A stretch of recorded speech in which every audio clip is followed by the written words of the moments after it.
Kembali lagi di Office Talk.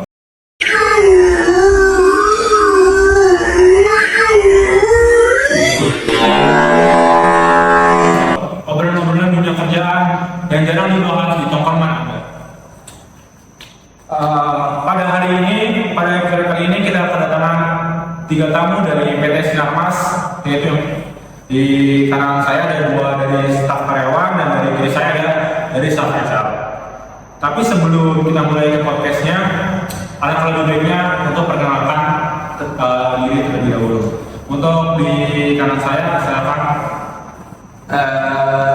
Selamat pagi, perkenalkan nama saya Reza Rustomi, saya karyawan dari PT Sinarmas dan saya itu di bagian operasional. Gugu gaga, gugu gaga, gugu gaga. Selanjutnya, Dan saya Marcelo Iwan dari PT Sinarmas dari bagian staff warehouse.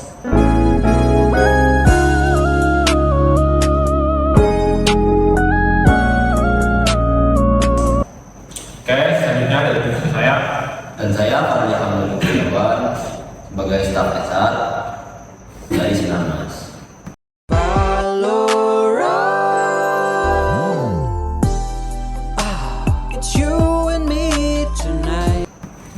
Oke, saya pas di sini akan membawakan tema yang lagi hangat juga di kalangan perusahaan-perusahaan dan karyawan juga. Itu adalah banyak perusahaan yang menganggap kalau karyawan ini sebagai aset perusahaan. Tetapi kan seharusnya kalau aset itu harus dijaga dan didengar ya. Tetapi itu sebaliknya, banyak dari karyawan yang memberikan masukan kepada atasan tetapi tidak didengar. Nah, saya ingin tahu nih pendapat dari para karyawan terlebih dahulu. Apa pendapat kalian dengan kenyataan kalau karyawan itu aset perusahaan? Menurut perspektif saya ya, realitanya memang begitu. Kita itu bisa dibilang tuh lebih sering dianggap angka daripada manusia. Hal ini pun nggak datang dari saya doang, tapi dari teman-teman saya, dari Marcel juga, ya kan Marcel. Jadi kita tuh lebih sering dianggap sebagai angka sih daripada kita lakuin sebagai manusia. Pekerjaan umumnya gitu. Itu lumayan ini sih pernyataan keras menurut saya kalau karyawan dilihat hanya sebagai angka bukan sebagai manusia. Itu tapi saya bingung nih sama pernyataan ini. Itu maksudnya gimana ya, sebagai angka ini maksudnya gimana? Maksud saya sebagai anda itu jadi kita itu dianggap atau anda itu pas lagi kerja aja, kita tuh dihitung diakui itu pas kita lagi bekerja aja, tapi di luar konteks kita pekerjaan dan job desk kita itu nggak dianggap, kita itu diabaikan kayak pas ngomong atau menyampaikan laporan atau ingin menyampaikan keluhan, kita itu nggak dianggap atau diiyain aja, jadi nggak ada respon balik jadi ya nggak ada jelasan apa gitu. Tapi kalau dari karyawan ini, kalian rasanya tuh sekali 2 kali atau sering terjadi nih antara karyawan dan atasan komunikasinya? Jujur ya, ini tuh bukan masalah sering apa saya 2 kali, tapi menurut saya dan teman-teman saya di PT yang lain pun hal itu udah jadi kayak sebuah tradisi. Hal ini tuh udah normal gitu, udah dinormalisasi. Jadi hal begini tuh udah biasa aja, jadi kita karyawan pun udah capek sendiri. Kalau dari Mas gimana tanggapannya? Ya itu, dan sekarang pun udah mulai jadi kayak budaya dan mulai dinormalisasikan ya beberapa perusahaan. Budaya maksudnya apa ya? Ya jadi kayak karyawan tuh udah tahu kalau misalkan kita berpendapat, itu tuh nggak bakal berubah apa-apa. Jadi kita udah mulai belajar dulu juga. Nah itu dari karyawan ya. Coba apa responnya dari HR? Saya rasa yang kalian sebutkan ini sedikit berlebih saja. Kenyataannya kalau di perusahaan itu kita itu harus tetap mempertimbangkan masukan yang ada yang kalian berikan gitu. Tapi masalahnya ya, ini Mas Fadli atau Pak Fadli, kebanyakan kalian ini cuman kayak pura-pura mempertimbangkan aja. Jadi kalian ini terus bilang kepada kita itu, kepada pekerja itu, mempertimbangkan sampai nggak tahu depannya itu kejelasannya gimana lagi. Jadi ya saya ingin coba tanya itu sebenarnya emang beneran mempertimbangkan atau biar kelihatan mempertimbangkan aja, biar kelihatan kerja aja. Wah, ini lumayan udah mulai panas nih. Menurut dari Richard gimana nih pandangan? Ya karena dari kita pihak perusahaan itu nggak bisa langsung ambil keputusan gitu aja dari setiap peluang yang ada. Semua itu ada prosesnya, ada prosedurnya yang harus dilakuin. Menurut Mas Masa gimana? Tapi kan Mas, kan yang jadi masalah itu bukan di prosesnya, tapi di transparansi dari proses itu. Nah, dari luar tuh kalian tuh kayak nggak ada kelihatan apa-apa gitu, kayak nggak ada kerja atau bahkan menanggapi pun enggak gitu. Kalian tuh kayak nggak peduli sama kita. Jadi masalah dari perusahaan ini tuh diamnya dan nggak mendengarnya ya, nggak ada responnya gitu ya. Iya. Nah ini gimana nih? Ya jadi kalian itu kebanyakan diam ya, benar. Tadi yang disampaikan namanya Klaus. Menurut saya itu kalau kalian memang nggak bisa ya nggak bisa aja. Kita tuh lebih baik ditolak daripada didiemin. Menurut saya tuh pribadi didiemin itu lebih nyakitin sih daripada kalian ngomong nggak bisa nih kita gitu. Bener sih, kalau ngediemin tuh kayak ada unsur dari respect-nya. Kalau menurut saya gitu. Dari Esa gimana? Tapi kalau misalnya kita merespon, kita melakukan aksi, nanti takutnya cuma dibilang kayak jadi palsu doang, kayak bohong apa aja gitu. Jadi kayak banyak janji, kalau actionnya dikit, jadi nanti malah lebih banyak masalah baru gitu ya. Betul. Gimana nih menurut dari? Tapi kan Mas kalau misalkan kayak gitu nggak respon sama sekali juga itu bukan hanya memberikan janji kosong, tapi ya emang benar-benar nggak ada.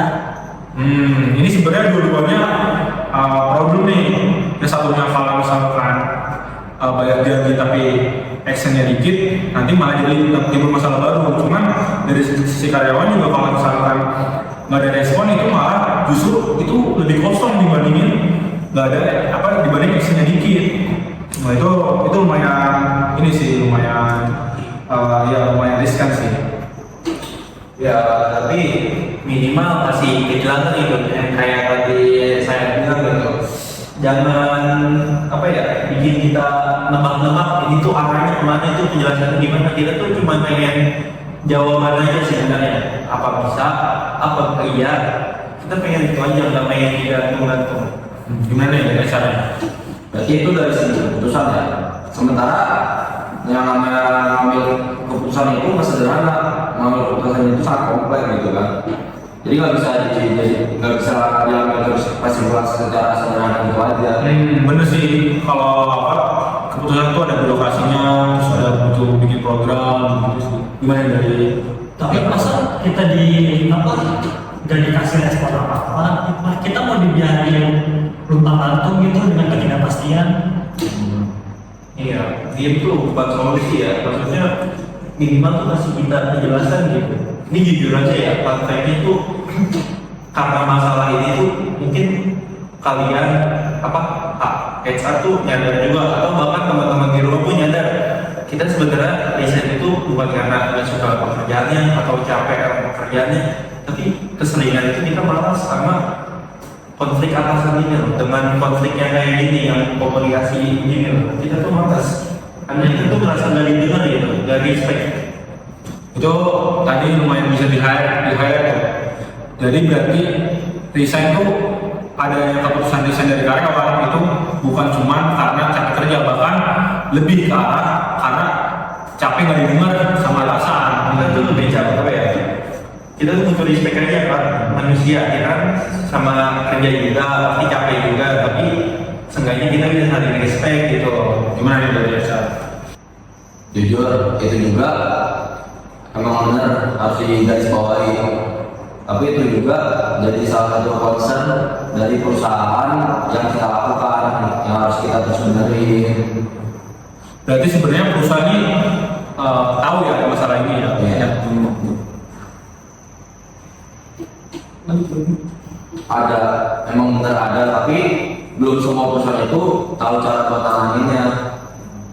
Ya, berarti kalau kayak gitu masalahnya bukan di dia dong. Ya kan, tapi eksekusinya aja. Bisa bisa dibilang begitu sih.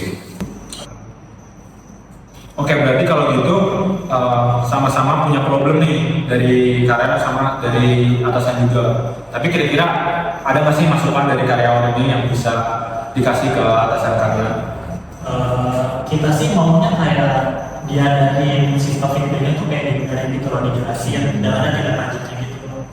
Ya, jadi tuh kalian yang bikin sistem atau bikin program tuh jangan cuma sebagai formalitas biar kalian ini kerja atau menurut kita, padahal mah nggak ada tindakan apa-apa. Karyawan tuh bisa bedain mana yang serius, mana yang enggak. Jadi kelihatan dari cara kalian itu. Gimana nih dari saya? Jadi perusahaan itu harus lebih transparan ya, yang kalian maksud ya. Ya benar. Walaupun kalau misalnya kita belum ada aksinya, itu nggak apa-apa dari pihak mereka, dari pihak kalian itu. Ya setidaknya komunikasi aja. Kita ya pasti mengharapkan ada aksi, ada perubahan. Tapi kalau perusahaan bilang nggak perlu instan, tapi seenggaknya itu ada omongan gitu. Kita tuh jadi nggak nunggu terus, kita tuh perlu kejelasan. Kita bisa nunggu, kita bisa sabar. Asal kalian kasih kejelasan kita gimana. Dan jangan mentang-mentang kita sabar kali ini kalian terus berleha-leha gitu. Kalian juga harus tetap tepatin janji sama sistem kerja kalian gitu. Oke, berarti sebenarnya solusinya ini atau masalahnya ini ada di komunikasinya, harus lebih jujur gitu ya antara karyawan dan perusahaan. Dan itu juga nggak cuma jujur sih, tapi harus lebih konsisten. Oke, menarik sih. Ternyata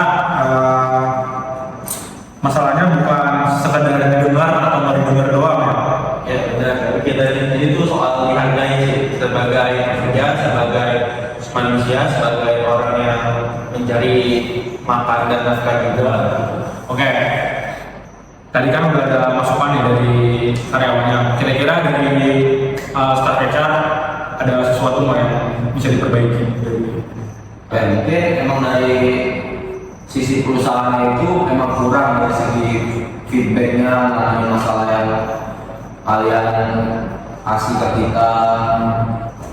Tapi dari pihak kita juga pengen minta balik-balik gitu ke kalian. Kalian kalau ingin menyampaikan pendapat itu mungkin bisa menggunakan adab etika yang sopan, nggak perlu kayak ada bakar-bakar atau nggak perlu kayak anarkis gitu ya. Betul sih. Kalau menurut saya sih di suatu organisasi itu emang paling penting tuh komunikasi sih. Jadi ibaratnya kayak kalian mau punya resource sebesar apapun, kayak tanpa komunikasi ya nggak bakal jalan juga. Harus kayak hand in hand gitu, tangan kanan dan tangan kiri. Jadi percuma resource gede, tapi kalau nggak nyambung nggak bakal jalan juga. Kalau saya sih seperti itu ya. Kira-kira ada tambahan lagi nggak nih dari kalian yang mau disampaikan ke pemirsa di rumah? Atau sudah cukupkan? Mungkin ada tambahan dari kalian dikit ya. Kita kan sama-sama kerja ya, dan saya bilang kita tuh sama-sama capek juga. Saya ngomong menyampaikan ini itu bukan berarti pihak karyawan pun betul gitu. Kita juga ada salahnya, atasan juga ada salahnya. Jadi ya kita harus ini sih respectful to the others ya. Jadi apapun sekecil apapun masalahnya kita harus tetap komunikasi, harus ada hubungan harmonis antara tingkat atas dan tingkat bawah sih. Itu dari karyawan. Kalau dari HR ada nih atau sudah cukupkan? Kalau dari pihak SR mungkin kita bakal lebih memperbaiki tanggapan yang kalian minta, bakal lebih cepat menanggapinya lah permasalahan yang kalian kasih ke kita. Sama dari pihak kita itu yang sudah tadi bilang, mungkin cara penyampaian kalian itu harus lebih baik gitu, harus lebih sopan, nggak perlu ada aksi-aksi segala macam. Kita juga pasti bakal dengerin, soalnya ambil keputusan itu nggak mudah. Ada prosedurnya, ada prosesnya, nggak langsung instan. Berarti sebenarnya emang yang paling benar adalah dari karyawan tetap harus respect ketika mengasih masukan ke atasan, dan tapi atasan juga harus respect dan mendengarkan masukan-masukan yang diberikan oleh karyawannya. Emang itu yang paling ideal sih. Oke, mungkin saja episode yang bisa saya sajikan. Semoga pemirsa di rumah bisa mendapatkan pelajaran-pelajaran yang bisa diambil dari episode podcast kali ini. See you in the next podcast. Bye.